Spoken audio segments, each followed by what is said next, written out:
So you started out as an abstract painter. I was painting a little bit, doing these kind of Mondrian-like paintings. I liked it because it seemed accessible to me.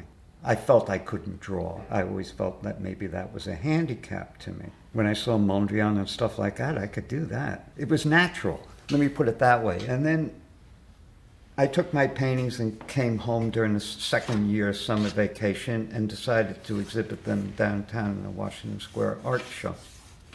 And I set my paintings up, right? And the guy next to me, after a couple of days, said, "Oh, your paintings are neoplastic." I said, "What?"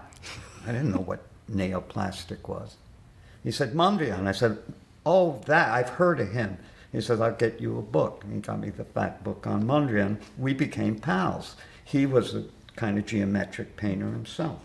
And he came back to Boston with me, and we set up our studio in Boston, and I went to the Boston Museum School.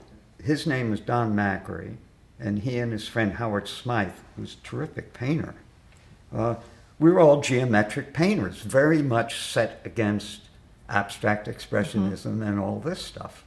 And then one day, after I showed my Mondrian diamond painting in a student show, this teacher called me to his office because he had met Mondrian in Holland. Mm-hmm. And, you know, like, I had long hair, jeans, not much different than now. I've seen photographs of you then. Yeah, I mean, you know, somebody could think I was a slob. He starts telling me how he met Mondrian and how Mondrian was dressed in a suit and a tie.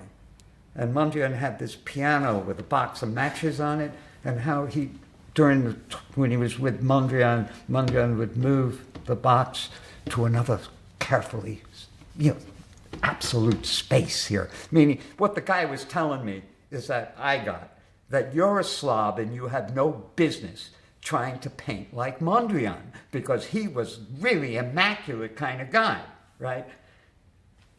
So I left the school, but I want you to know, when he did tell me this, I had already read every book on Mondrian I could find in the library.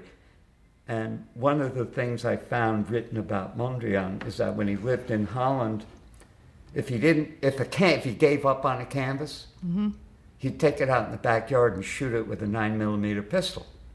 Now that was Pete Mondrian.